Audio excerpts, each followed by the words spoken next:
back, yeah, I'm back. Straight facts. In my bag, straight facts. Came to bring the hits, nigga. Straight facts. Tryna hit the fours list. Straight facts. Yeah, I'm back. Straight facts. In my bag, straight facts. Came to bring the hits, nigga. Straight facts. Tryna hit the fours list. Straight facts.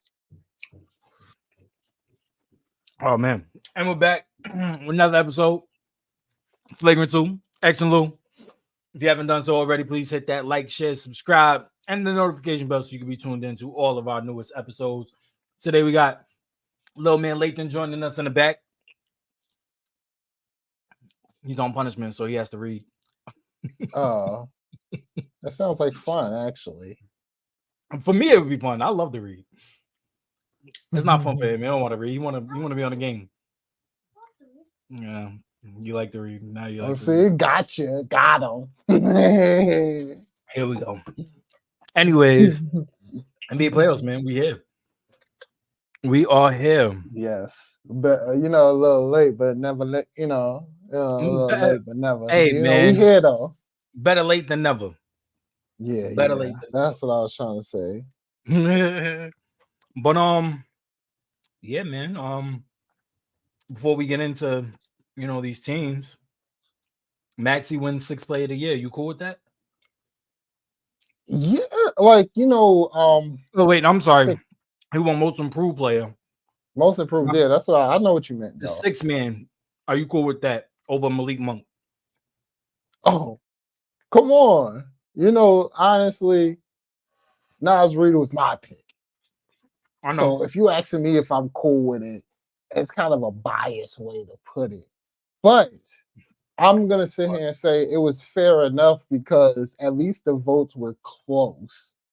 Fact. Where it's not a runaway. It was 10-point difference. And it was like close. This is the closest any race has been for an award. Exactly. So it's like it goes hand in hand. It's based on who voted what or what voted what. For me, Nas Reed was my 6th man because he's playing and essentially a factor off the bench, 25 minutes a game.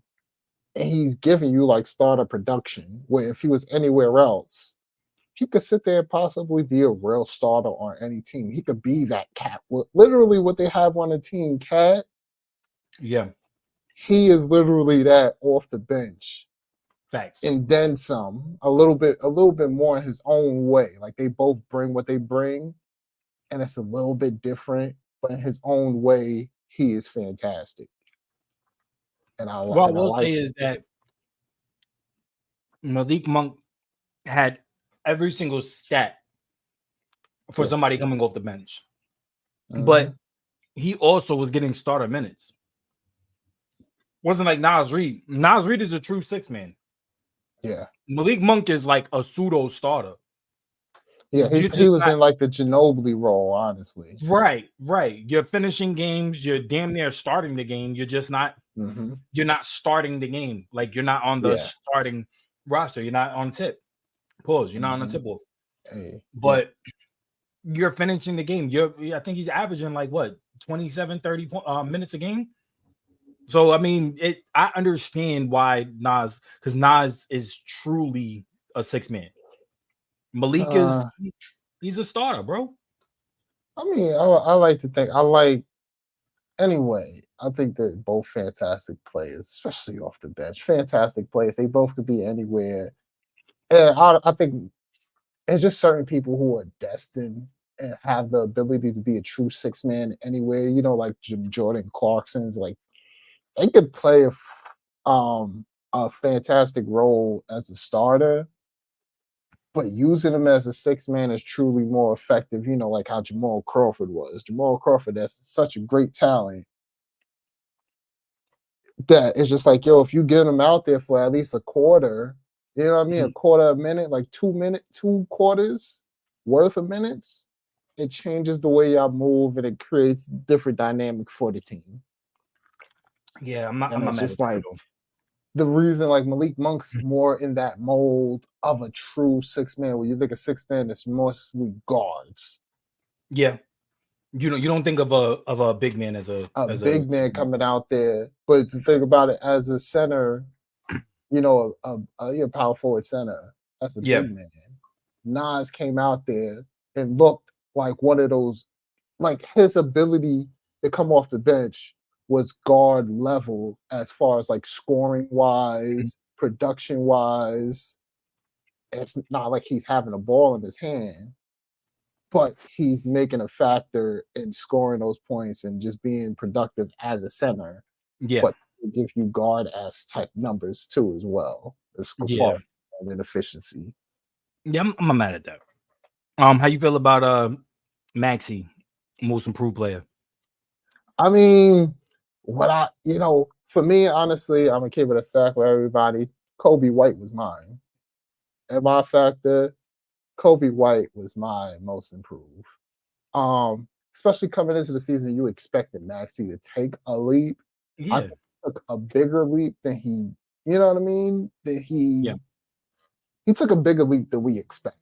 Let's say that. So but we expected him to take a leap nonetheless. But that's exactly what I'm sitting here saying the same thing. We expected him to take a leap. Kobe White came out of nowhere. Yeah. It's like we're like, yo, the Bulls is dead in the water. Zach LaVine gets hurt and everything is well. It's just like, wow, Kobe White, you really did fantastic. And the disparity with me with those votings is what's truly crazy. Yeah, I think Kobe got snubbed. I also think Jalen Suggs got snubbed. I think Jalen Suggs should have been in that conversation a little bit more as well. From what he's been over the past couple of years to what he's contributed to this year. But I definitely think Kobe White was probably the biggest snub. I agree with that one. You can't hear me? No, I can hear you. Okay. No, you're fine. It's my headset was acting up on the right. Okay. Well, let's get into this Celtics Heat, man. They played tonight, right? No, they played last. They played last night, didn't they? Did they? No, they didn't play last night. No, they played the night before, but they got 2 days off. So they don't play tonight. Yeah, tonight is Bucks Pacers, Clippers, Mavs, and the let's go Pacers, man. Right now. Smoking them, man. Siakam doing his thing. Facts. But we called it. We called that pickup. The Siakam move in the middle of the season, we said that this move was for them to get into the playoffs, to get moving for the playoffs. We called that. But yeah, so I know with the Celtics and Heat, man. It's a series. It's a series. It's not a series until the away team wins on the road. It's a series. It's the thing too. Like, I go into to me, it's still not a series. It's just showing the vulnerabilities of the Celtics. Because at the end of the day, with Jimmy Butler, it's a series. Without Jimmy Butler, you have Bam, you have Spo, you have Tyler Hero. So it's like I always gave them at least one game. And this was the one game you gave them? Because I didn't think that he was going to beat him at home. No, that's a fact. This is completely surprising beating them at home. But it's also not surprising given what the Celtics do and how the Celtics move. Yeah. So it's just like it was going to be one of those games where the Celtics just come out here and you just like, yo, what the hell are y'all doing? Facts. That was the game. And then it also was a master class from Tyler Hero, a career high 14 assists where you need it the most. Yeah. This is the guy when we look at Tyler Hero, we don't think of him as no more than getting 4 assists a game. You know what I mean? You get like 3-4 assists a game. You're like, all right, cool. We just need you to really shoot, create a little something out here and there. So for you to go out there and rack up 14 assists, taking advantage of all the mistakes that the Boston were making on defense. Yep. It's just like, yo, we don't expect you to make those reads. So it's like the fact that you're doing this, and then it's like Boston kind of made it easier. These were the advanced cross court reads, nothing crazy. So the Boston's like, yo, on their end, it's like, what are you guys doing? Yeah. Y'all are one of the most versatile teams out there. And it seemed like y'all didn't really want to switch a lot of these things going on. If y'all switch it, take away these actions, switch. Take Yeah. away the actions and force Tyler Hero to score 1v1. A lot of these actions that they ran had them not wanting to switch, having them thinking about coverages. And guess what? You just got people wide open. And it's just like Every time. if you just switch, all right, there's gonna be a few mistakes, but not as much mistakes as I've seen out there in that one game. Yeah. It felt like there was no communication. You have to know, even with a switch, you have to know and communicate when we're gonna switch, when it's okay to switch, when it's okay to hedge around the screen or blow through it or allowing that person to switch. I felt like there was no communication at all. Mhm. At times, defensively, they looked lackadaisical. Offensively, they looked like they took the night off. Yeah. There was no continuity. There was no there's no half court sets. There was a fast breaks was non-existent because I was barely playing defense. So yeah, I don't know if this is what we're gonna get every other game. The Celtics are gonna be out by the second round. Yeah. Oh yeah. Second round. It depends on who they play, because who would they play after that? They will play a combination Is of it the the Cavs Cavs or or the the Magic? yeah, they will play the Cavs or the Magic. Yeah, that's tough to even say. I don't know. Yeah, it'd be tough. Because those are two scrappy teams. We'll get into that series later, but it'll still be tough. Like, It'll because be tough. the Magics have had their number all season. Regular season, Mhm. the Magics has had the Celtics number. They were physical, they're as big and as physical as them. You got a guy like Jonathan Isaac who can match up with anybody on that court coming off the bench. You got Jalen Suggs point of attack, Anthony Black. He's baby Suggs out there. Oh, You got Paolo who played a masterful game last night. And it's just like, I don't know. And then we know what we're gonna get with the Cavaliers. Like Donovan Mitchell's gonna go out there and torch them. It just depends if Darius Garland shows up and if Mobley wants to hit a shot. But well, technically they yeah, will the play. Celtics. No, the lowest seed. No, hold on, let me check. Who would it be? The Pacers then? No, No. It'll be Cavs or Magic. no. It would be the It's Cavs or Cavs. Magic. Yeah, Mhm. yeah. So I don't know, but I don't know about a second round. I don't think any of them boys can still. These guys, the Celtics showed you who they were. We know who they are. How, you know what I mean? And it's just like, but they're so talented that 7 games, that he ain't gonna mess with them in 7 games. And none of the Celtics, the Cavs, or the Magic ain't gonna mess with them in 7 games. So it's just like, I don't know about a second round. They're still gonna make the Eastern Conference final regardless. That's how I feel. It's tough now if they playing like this. That's just how I feel. I feel you. Speaking about the Cavs and Magic, Cavs been showing out right now, but I think it's gonna be a different ball game once they get to Orlando. I don't think Orlando has fully shown their hand. I think that Cavs just kind of punched them in the mouth. Up until the Heat win, every home team won. Every home team was undefeated. Yeah, they won what they were supposed to win. Mm-hmm. But that's the thing. Did you not see the game? No, I saw the game. Cav was punching on them. But you didn't see last night, did you? They played last night? I was watching the NFL draft. I watched the Knicks. I was going back and forth between the You ain't see NFL last draft. night. I know you ain't see last night. I'm like, Oh, wait, what happened that's last? it had me Oh, looking they like, smoked them last night. Hey, yeah, 121-83. See what I said? It's gonna be a game once they get to Orlando. yeah. That's what you throwing me off. I'm like, wait, what?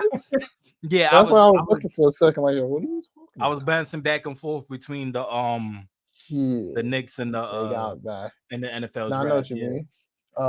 But yeah, they got back to because they was the early game that started early, and then the other game started while this game was still going, type of stuff. Yeah. But yeah, they came out there and they smoked them boys. Defense was on point. Paolo was out there going crazy. He finished with like 30 points. Yeah. And like it's so crazy that Paolo could have sat down. They could have took his 30 points away. And they still would have won. That's how bad it was. That's the craziest part. Yeah, look at this. So it's just like Jalen Suggs, 24 points, 9 for 11, 3 for 5 from 3. And that's one of the things why what I feel about with the problem with the East is they just it just shows with all of the teams in the East. Yeah. They have just a game where it's just like, yo, what are you doing? The Cavs was smoking them, holding it down those first two. Manhandling them the first 2 games, and then this game you come out and you just get manhandled. Like, and then we think about that with the Boston and the Heat series. You're like, oh, Celtics, you're the better team. You come out there, you get manhandled by the Heat, drop 23 threes on you. Yep. Like, and then we just think about the Bucks Pacers. The same thing happens. Like, it's just like Knicks too. Consistency. Well, I can't say the Knicks have been manhandling, but they just lost. But yeah, that was the closest series so far. All of these, yeah, like out of all of them, yeah. But it's just like with the East, it's just like a consistency issue where it's like one night they're just gonna have a horrible night. Well, when you look on the West Coast, these teams are just gonna be consistent. Yeah, the top teams are just gonna play better. Yeah. Top teams are gonna. I think the closest series right now in the West is the Cavs and Clippers. That's the closest series that you could say. Other than that, the top seed is dominating. The Nuggets on the Lakers, OKC and the Pels, and even the Suns. Suns are getting. Oh, yeah, we're gonna get to the Suns because I got a lot to say about the Suns. Get on that, but the Cavs and Mavs series is like. I ain't gonna lie, this is one of the series that everybody glosses over. I love the Mavericks. I always love the newer teams. So I keep I keep a left eye on them. You know what I'm saying? I don't keep both eyes, but you keep a little. Hey, what they're going over there? So it's like, and you're just happy for them. So I'm just happy that they got their first home. This is one of the crazy things. This is their first playoff home win. Since LeBron even got in the NBA. Are you serious? Their first home win since LeBron has been in the NBA. How long ago was the Orlando Magic? The Lakers. Since Dwight Howard. Jeez, man. How long ago? Yo, we're old. Bro, that's what I'm saying. That's crazy. It's been, That's crazy.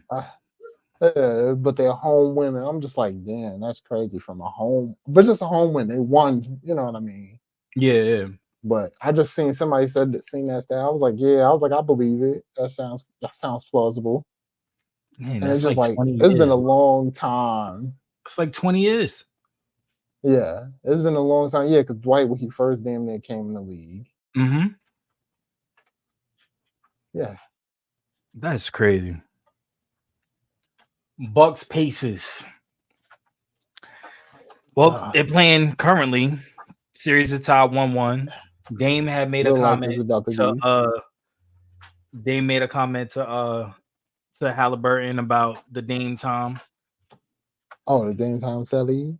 And for Halliburton's credit, he's standing on business right now.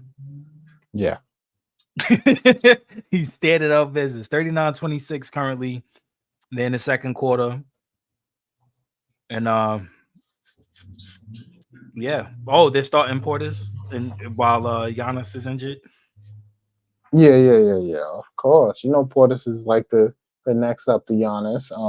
Every time, any and every Yeah. time, I he always honestly plays fantastic. he's the second best player after Giannis. If you want to keep it Yeah, a whole buck. wasn't he third? He was third in 6 times. And third and six, yeah, and six So man. it's like, but with this series, I think it is what it is. Like, Dame can't do it alone. Nah. You have great players. You have good role players They need around out Giannis, bro. there too. They But need that's the Giannis. whole fact. Without Giannis, it's just like it's gonna show what it shows. We seen how they played against the Pacers with Giannis, and it still was crazy. This is a young team who's running up and down the court. Guess what? First game, they were slowing it down. They was playing playoff basketball, trying to be cautious, the Pacers. And guess what? Facts. You let Dame get his half court versus your half court. What you think is gonna happen? Dame went ahead and went crazy. But then they sped the game up in game 2. And obviously, we're not looking at the game right now, guys. But the way the score is looking, it's like they probably sped up, still got the game running. Yeah, facts. And these boys, these old heads can't keep up. There's a bunch of old people wearing Bucks. It's like and they just can't keep up with them. It's like when you go to the Y or you go to LA Fitness, you're a little bit older, you want to link up with your boys, just going there to shoot around, maybe run a 2-on-2. Young boys come in. Hey, we gonna run a full court real quick. What's up, man? Let's my squad versus yours. All right, cool. You know what I'm saying? Lighthearted game real quick. Next thing you know, you out of breath. And you only went up and down the court twice. You out of breath. These young boys running. They running, they throwing lobs, alley oops, shooting threes. Right? Like, damn, bro. Like, I'm not trying out for the league. Like, I'm just trying to run in the rec real quick. You know what I'm saying? Let me live. That's how the Pacers are right now, man. But they've been doing this all season long. If you can't stop them and force them to play half court, they're going to do everything they can to run the gauntlet on you. They want to run. Exactly. And that's the thing too. I think one of the changes too also from game, I think just Halliburton being out there was in the first game, it's like he really wasn't looking to score. Yeah, the first game. Changed. That's what kind of changes things. Like he came out there, he's looking to score now. So it kind of changes how you gotta approach defense on him and how you. So it's just like he out there, even though like right now I think he's 0 for 3 from 3, but he's taking them. Yeah, he's taking them, and that's what changes and creates opportunities for everybody. So it's just like those subtle changes, not being scared of the playoffs, and then having Pascal 30 points last game. Yeah, he's key. He's matching up with Dame. So now if you got somebody matching up with Dame and taking advantage of all the mismatches that he can take advantages of, there's really nothing you could do. It's easy buckets. Facts. Well, I mean, the Bucks, for their credit, they started off this quarter well. And they closing the gap. But I don't know. I think that, well, I said it coming into the playoffs. Said a couple weeks ago, I don't have any confidence in the Bucks. I still don't have any confidence in the Bucks. If Giannis comes back, I still don't have any confidence in the Bucks. Because Giannis would need a couple of games to get adjusted to especially the speed that these kids is trying to run on the Pacers. Yeah, Giannis would be gassed by halftime. First game back. So yeah, I don't know. And then on top of that, I don't have nothing that they've done all season long has shown me less trust in this team. The Pacers has shown me a little bit. They've flashed throughout the season. They've shown you that they can be really good, and they've shown you that at times they're young and they make a lot of mistakes. But the thing is, I'd rather you show me the flashes rather than you go throughout a whole season and you're just winning off the back of your talent because you guys are supposed to win these games. You're not showing me why you should be regarded as the top seed. I mean, you guys had number 1 seed up until like halfway into the season. You had the 2nd seed all the way to the end of the season and lose it to the Knicks. You're not showing me anything. Yeah. So all you're showing me is you can't finish the job. And like when you truly think about it, bro, the Bucks, I don't know, the Bucks is something different. They're a different animal. And they should be when you look at the rosters, they should be better. And when it comes to a playoff series, they always say the coach is going to win you a game, and then there's going to be a role player that's going to win you a game. I think both of those is on the Pacers, not the Bucks. And that's what I was saying. You got Doc Rivers, and when we look at Doc Rivers in the playoffs, he doesn't really make those crazy adjustments and make something happen to shake and win you that game. But you know who does? And then Rick Carlisle. Exactly. Exactly. You got Rick Carlisle who's going to do something different. Who's going to change things up.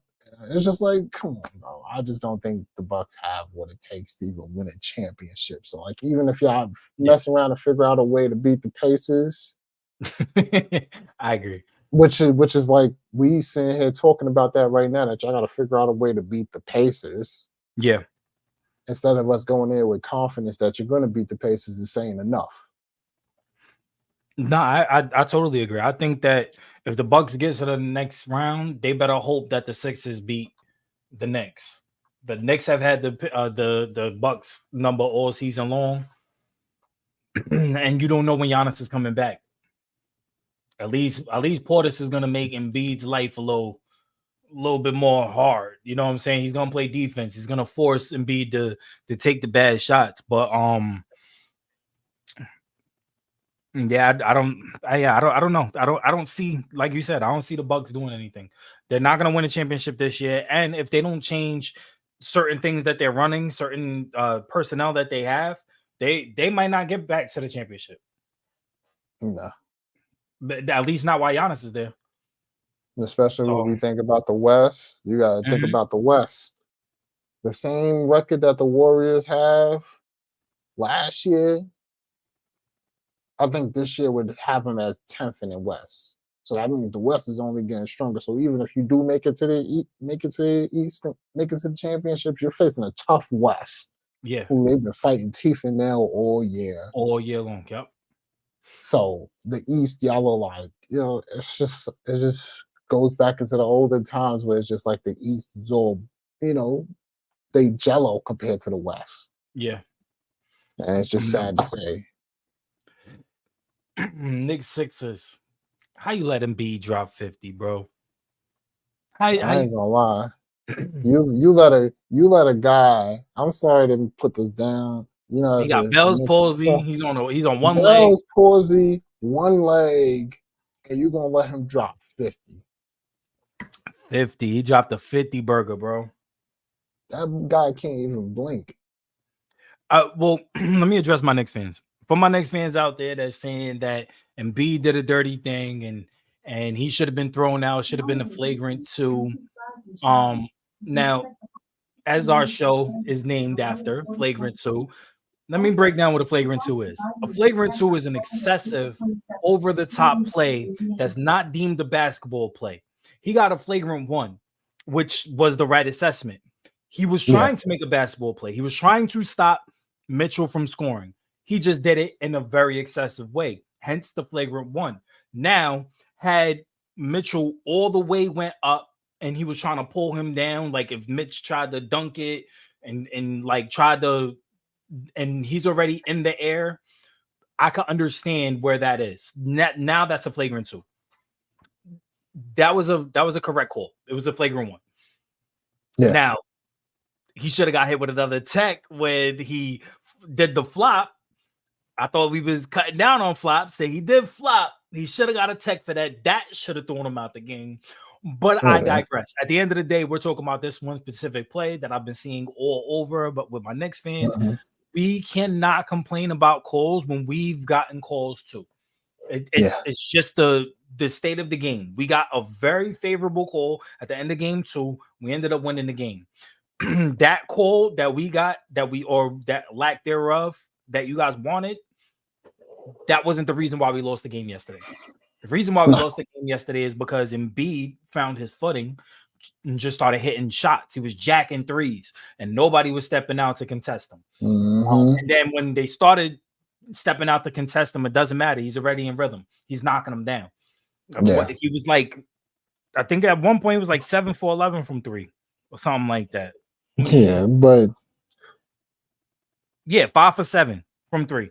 He's just stepping into his shots. He's knocking them down. He's 13 for 19 on the night, 50 points. A lot of them came from the charity stripe. But that's on y'all too. Y'all, for as much acumen that we've given Tibbs and as much praise that we've given these Knicks, we was very undisciplined yesterday. Very undisciplined. there was a lot of hand checking. There was all season long. You guys have done well with defending tougher matchups. Yesterday wasn't one of them. Yeah, I mean, you don't want to kick a dead horse. I gotta tell her how it is. I mean, like let's keep it a buck. You know what I'm saying? Like, I mean, if there's things that need to be addressed, you gotta say it. No, it's a whole fact. You can't let a guy who got one leg and Bell's palsy, half of his face is not working. I'm sorry. My daughter had Bell's palsy. I know exactly what Bell's palsy is, bro. Yeah, half his face not working. Go ahead and drop 50 on you. Like I said it game 1. I said it game 1. When's somebody gonna just kick this guy in the leg and make sure that thing is really, you know what I'm saying? He almost did it to himself. Oh, let me fall on his leg real quick. Yeah, you know what I'm saying? He almost did it to himself. You just gotta, and the thing about it, I don't mean like a dirty play, but you gotta test that leg out. You know, Kobe was telling his story about T-Mac. Kobe was telling the story about T-Mac about his back. He said, "Let me see how that." Gave him a little elbow to the back. See how that back is feeling. You know what I'm saying? The Knicks got to do that. Put him in more pick and roll action. Try to get him moving more. Do something like that. So it's just like, come on. Somebody got to test that leg out. Y'all were just letting him sit back, shoot threes. He was comfortable. These were wide open shots that he was getting too. Comfortable. Mid-ranges, so it's just like, elbows. You can't do that. Yeah. I mean, when he hit Brunson with that elbow and shot it right over him, I'm like, damn. There's nothing you can do about that. There's nothing you can do about that. Did you have to like just push him off like that? Damn. Yeah, but I would have fouled him.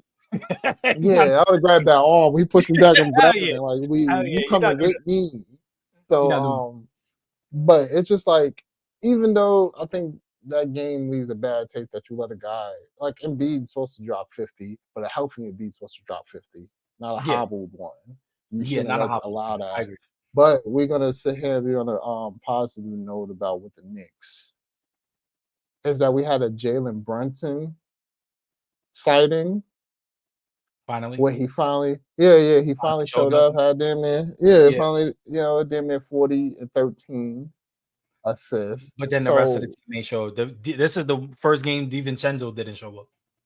Yeah, so it's like it sucks, but it's just like at least you look, Knicks fans, take that, take that as a victory, because at the end of the day, you are in Philadelphia. So it's like home teams are expected to win. Yeah, we wasn't going to sweep them. I don't care what you say. A hobbled Embiid is going to definitely at least get you 1 or 2 games. Yeah, it's 1 or 2 games. Yep, I agree. I had the Knicks winning in 5. Right now, it's still up in the air, but I think that they can still pull it out in 5. But I think it's probably gonna go 6. So, like I said, be mad about giving up 50 to hurt Embiid. Yep. But don't feel bad for a loss. Just look at the good that you got. Brunson finally showing some sort of remnants of regular season self. Showing life. And, take that momentum into the next game. Hopefully, I could snatch that one off the road, and then bring it back to New York. And you know who else hasn't showed up yet? Bogdanovich. He's gonna give you one. He's gonna give you one. Yeah. So, but this is what I wanted to say too as well, right? Because we talked about this early in the year. Mm-hmm. I'm still gonna say F Stephen A.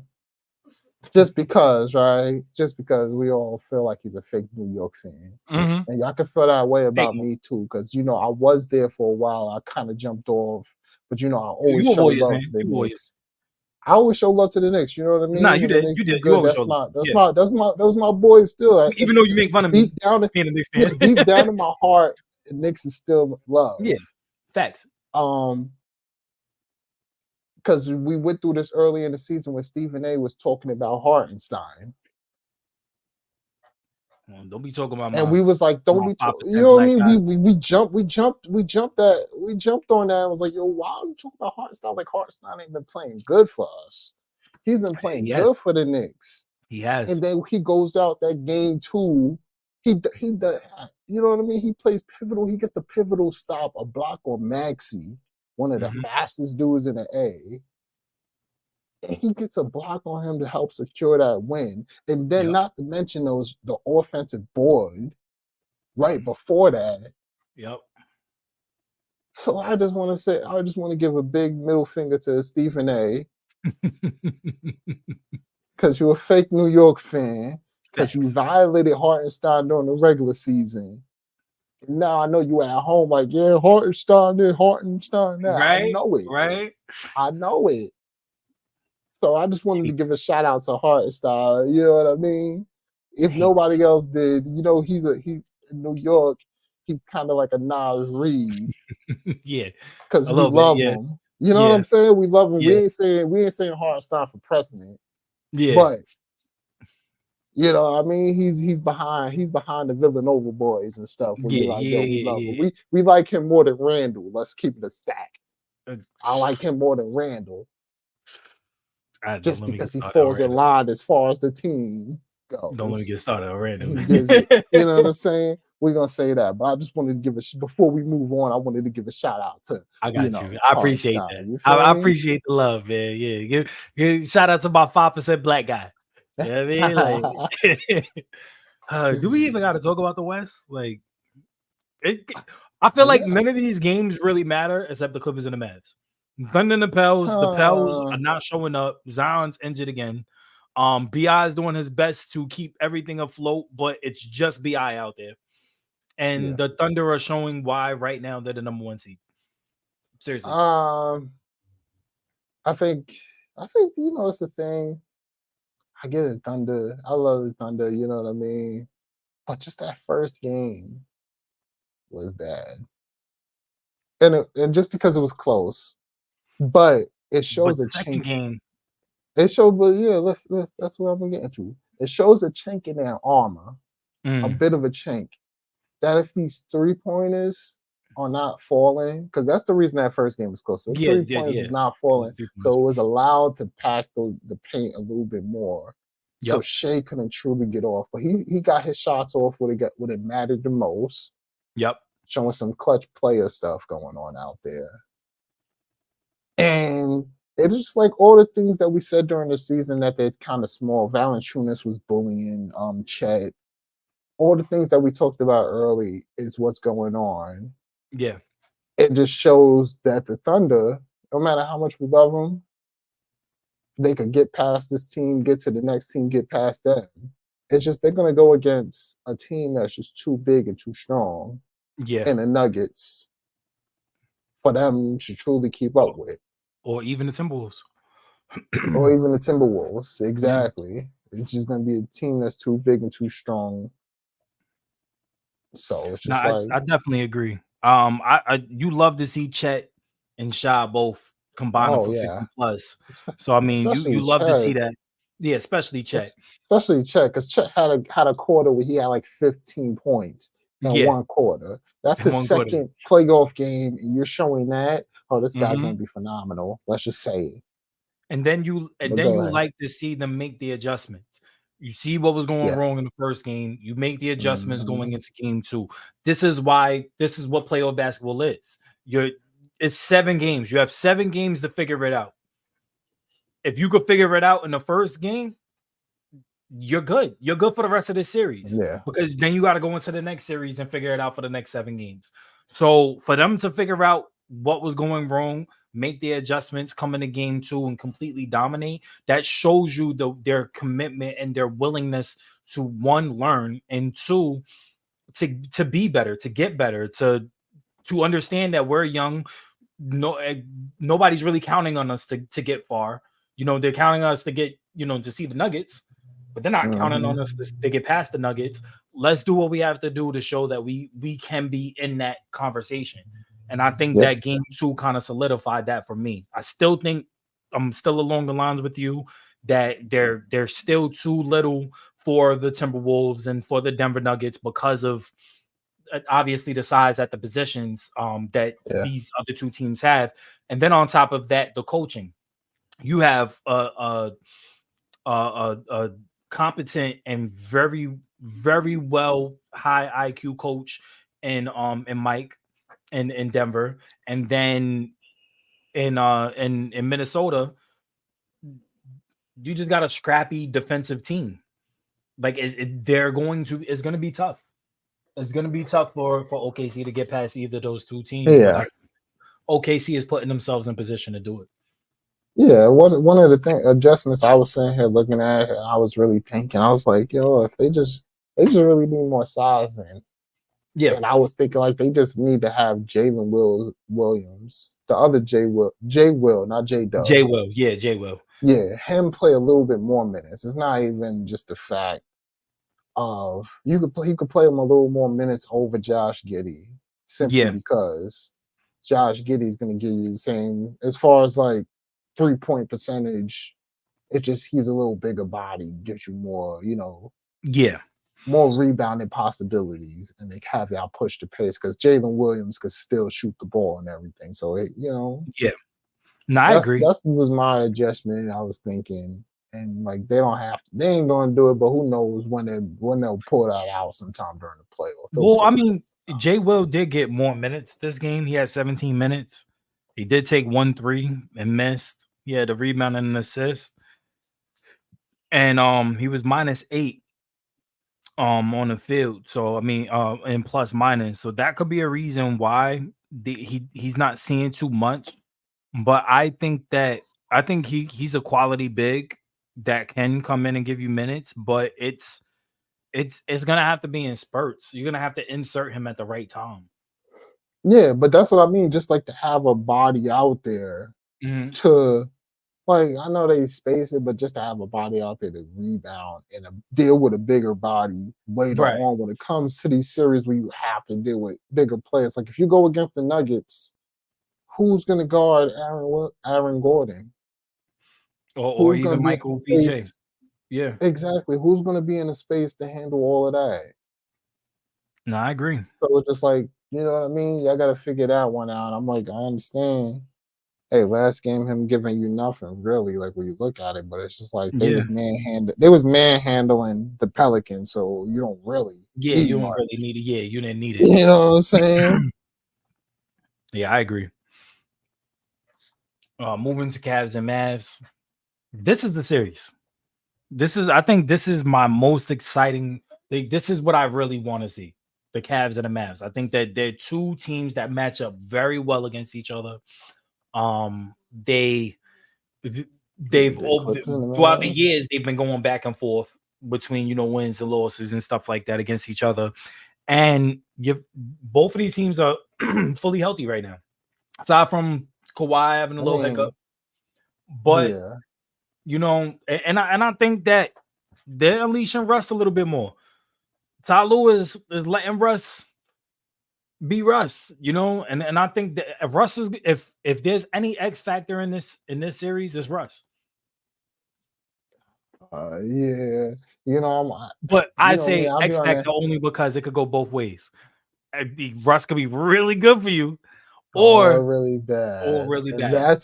That's literally what I was gonna say. Because even when we watch those games, and if you look back at some of those games, Luka had a few shots that was easy. Why? Because Luka had Russ in the post. And instead of just being solid, gambling for a steal, get you out of position, and Luka's going to take advantage of that. I've seen him Yep. do that a few times, and I'm like, yo, I understand you're a smaller body. Even if you do let him catch it, he's probably going to barbecue chicken you.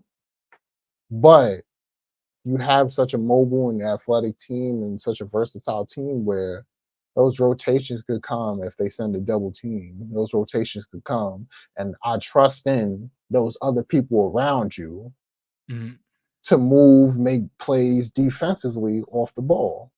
So it's just like, that's like the double-edged sword with him because he'll give you some fantastic plays. He'll give you energy. He'll give you life. But then again, in spite of giving that energy, he'll do some foolish stuff that is just like, all right, cool. We got to live with it because it's Russ. But it's just like it takes away. But like you said, this is one of the evenly matched games. We've seen how it went. The first game was more of a mortality of, what you deal with when you play as the Mavs play. You have Luka and Kyrie who has to play fantastic every night. For game one, first half, they played crappy. Second half, they played better, so it looked like a game. And then game two, they did their thing throughout the whole game. The rest of the team showed up. They forced the ball out of their hand. The rest of the team scored, did what they had to do. And it's just like they look like the Mavs who ended the season. And you're like, this is the Mavs that you chose to beat the Clippers. Yeah, I agree. They look like that team. Yeah, I think that the Mavs, if the Mavs could play like they did in game two, they could win this series.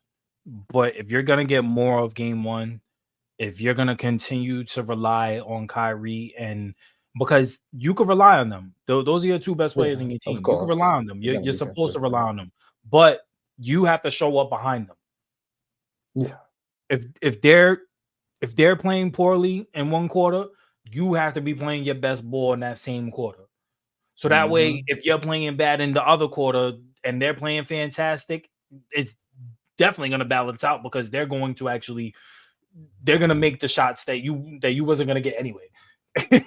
Like exactly. So it's I think that this is the most evenly matched series. I think that it's going to go 7 games. I think that it's going to be a back and forth kind of thing. The Clippers are kind of smart defensively. They're gonna do everything they can to get the ball out of Luka's hands. Honestly, I think that if I'm going into this series, I would let Kyrie be the primary ball handler, free up Luka, and get Luka off of these screens. Get Luka off of the dribble and off of get him into positions where he can score easily. Put them on a have wraparounds and misdirections and put them on a screen. Yeah. Yeah, I hear that, but then I can't fully get with that. No, because I know you want the ball in Luka's hands. I get that. No. I'm not sitting here saying because I want it in Luka's hands. I'm saying because Kyrie has been one of the best second half players. I don't want to have Kyrie. Yeah, I don't want to have Kyrie expend even a little bit of that energy early. I understand that makes sense. I want him to cook in the second half. So it's like I feel what you're saying, but it's just like, nah, we're gonna keep running it the way we've been running it all year, and use Kyrie as that, that fourth quarter player. This is kind of sort of like, and I don't know. Yeah, this is kind of sort of like I don't know if I said it earlier, like how I used to play with Swag when we had Dre at point guard. Yeah, you want him quiet in the first 3 quarters so he could go so he could go off in the fourth, and it's just like that's literally the same thing that I see going on with this, and they're doing it fantastic. It's just about the rest of the team doing that what they got to do, and it's just like. We've seen the Clippers play. We've seen the Mavs play. We've seen both of them take one. Dallas got one at home. I don't think, honestly, and it's kind of sort of, if I was the Clippers, and I understand you want your stars to be there, I would have held off to Kawhi until they went home to the Mavs. You want him to play and start to get it sooner, but it's home. We already established what we did in the first game. And Kawhi went out there, he looked kind of rusty. And then you gotta understand, if it wasn't no rust there, and I don't mean rust as in Russell Westbrook. If it wasn't no rust on Kawhi, or we just had more of those shots to Paul George or more of those shots to some of the other guys, it might have been a different game. Yeah, I agree. And it's like when we think about a series, we're like, all right, the home team is so-called always most likely projected to win at home. So let's get him in his mojo while we're projected to lose anyway. Facts. I'm just saying, I ain't no coach or nothing.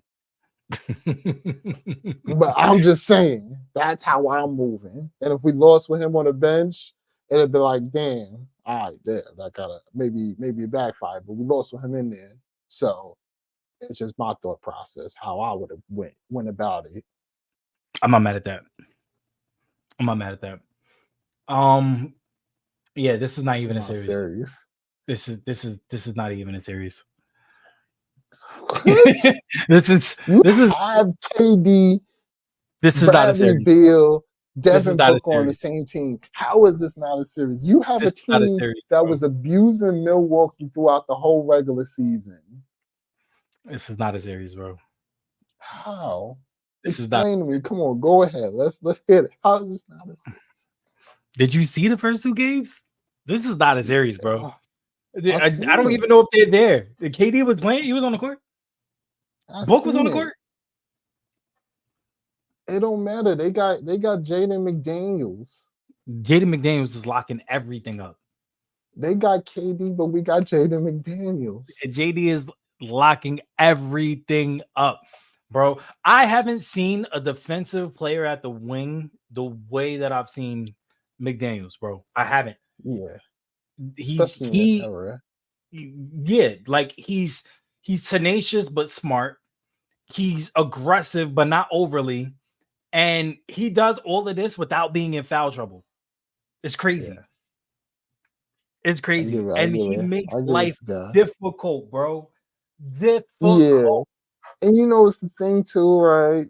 We're gonna talk about Anthony Edwards, his MJ comparisons, right? Why we don't talk about Jaden McDaniels?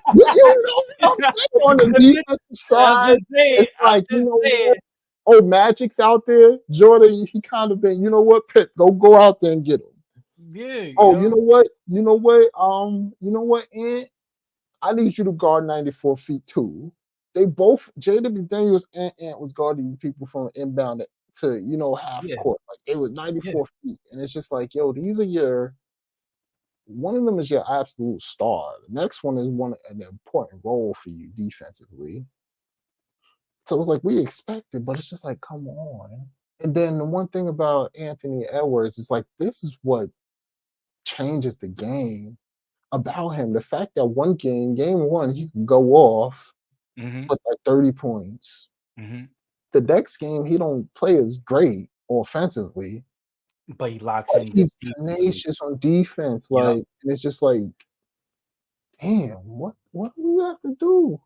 What do we do? This guy's like, he's not shooting well, but he's sitting here playing defense. He's getting plucks. Then we got Jaden McDaniels on the other side doing the same thing. I don't even want to dribble over there because he might pluck me.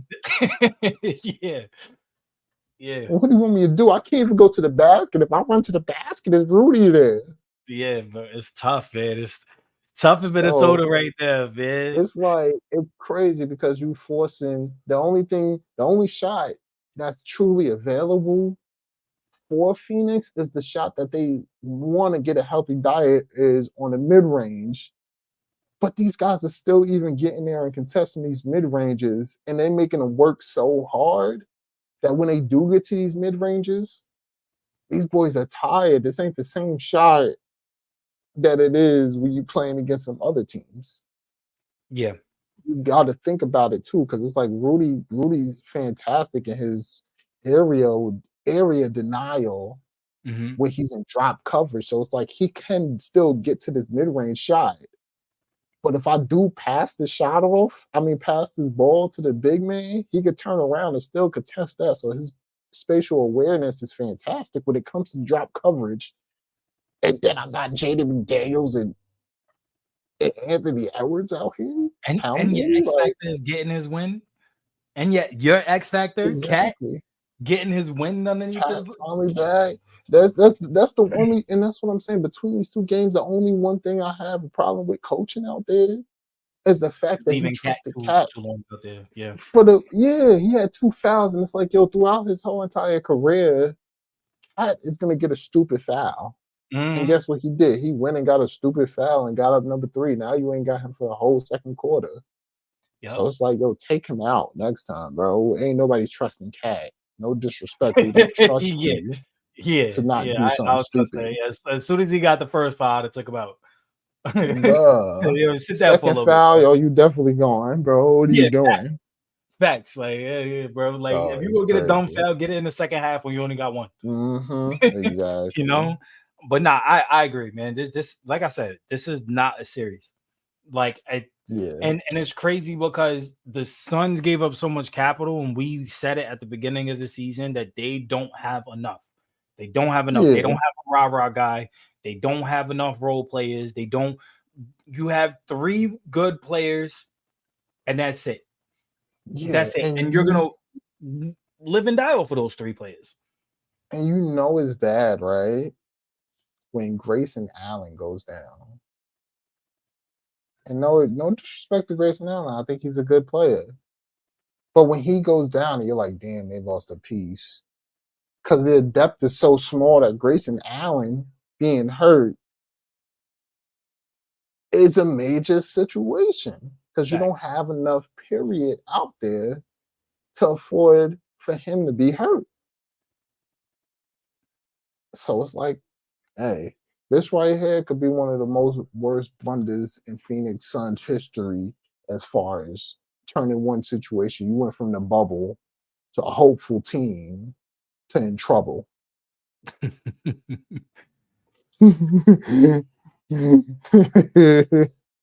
the Lakers on the verge of being swept?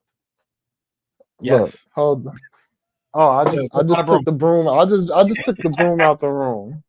Oh my gosh. I had the broom in here. But you know what it's like? You know what it like watching these two teams? It's like that one movie with Old Yeller, and the dude is like, he had to take the dog out into the back and shoot the dog.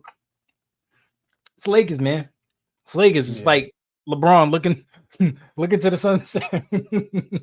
It's just a game. It's just basketball. It's just basketball. It's just basketball. Yeah, it's just basketball. It's just basketball. What did AD say? Oh, I'm consistently the best defensive player in the league, but I always get overlooked for defensive player of the year. No, you're just never healthy. This is the healthiest you've been in a very long time, and you've actually this is in my opinion, this is his best season, and his best season is about to come to an end by the Denver Nuggets 2 years in a row. Again. The scripters couldn't script it up a better script. Bruh, they couldn't. And it's tough because it's the thing. And this series has been like literally the hare and a tortoise. Yeah. Because the Lakers always come out to a fast start. Get a good lead. Get a fantastic lead. Mm-hmm. And then, the Nuggets are just playing their game. All right, we're going to do what we do. Keep it going. Keep pushing the ball, moving the ball. Next thing you notice, that 20-point lead is only a 10-point lead. Then that 10-point lead is a 2-point lead. And now Jamal Murray's hitting the game-winning shot over you. Like, what am I watching? And then, it's the thing that got me, not just even a comment of LeBron being like, it's just basketball. It's his language on the court. His body language, AD's body language, D'Lo. I don't like none of their body language. It's like, they had like Aaron Gordon in that dunker spot. He'd been cooking. That last game, it was just dunk fest. And they got one of the dunks, and it's just like when he turned around and looked at like it was a dunk he did with like one of these, like put his hands down to his side of his body, and we're just like, yo, what could I do, bro? And it was just like, bro, do something, anything. And it's just like the mortality of him being old is finally catching up with him. And they just turned into that line of it's just basketball. It's like tough, we bro. witnessed the Warriors. We thinking that's the end of the dynasty. We're watching the end of LeBron in real time. And the Nuggets are the team that's showing him. Like literally, the Nuggets is a team. You know, everybody has that moment where they like, yo, basketball has passed me by. Everybody who retires have one of those moments. And this right here, this Nugget team is the team that's making it like, damn, basketball has passed me by now. It's over for me. I agree. And that's what we're watching. It's tough. You look at a lot of elite high level players that left the game. They always leave a year too late. And I wonder if Braun is going to be one of those. Do you stick around another year, try to make it pop? Do you go to another team, bring in your son? Because wherever you go, whether you stay, whether you leave, you're going to be a starter because of your name. And that's the sucky part. Because I think Braun, and even if Braun is a starter, I think Braun is playing too many minutes. I think I would limit his minutes so that way in the fourth quarter he can do Braun things. I think by the fourth quarter right now, he's gassed. And you can't play an elite team like the Nuggets and be gassed. No. You can't. And then on top of that, let's say they turn things around and they beat the Nuggets. You're going to have to play a combination of the Mavs, Clippers, or Timberwolves, Suns. Like you're gonna have to regardless, play it's a gonna combination be. of one of those. Matter of fact, I can tell you right now who would it be. They would be playing the Timberwolves, and the Timberwolves is the worst matchup in my opinion. I'd rather see the Clippers if I'm the Lakers. Nope. I don't want to see that. Exactly. I don't want to see a young Anthony Edwards going crazy. I don't want Jaden McDaniels flying around following LeBron everywhere he goes. I don't want AD to be guarded by a combination of Cat and Gobert. It's tough, man. Let's throw this one out. Yeah, throw this one out. They should have never won a playoff. They shouldn't have been there. and it's like we said, everybody's sitting here feeling like, yo, LeBron this, LeBron that. We even said, I said, yo, that last time LeBron won is gonna be the last time he ever wins. But nobody wants to we're haters because we say that. You could see it in real time. You could see it with your own eyes. You trust your eyes. But we're haters. Anything, if he does win, it's not gonna be on the back of him. It's gonna be on the back of AD. It's gonna be on the back of whoever team he goes to.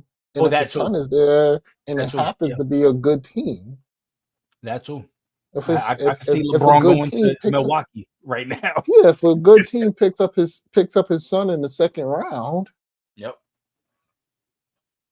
Just to have him. Mm-hmm. You know what I mean? Just to have that little chess move real quick. Yep. You know what I mean? And call his bluff. Like, yo, you really retired or you going to come meet your son? We'll start y'all the first game. After that, though, his ass getting benched.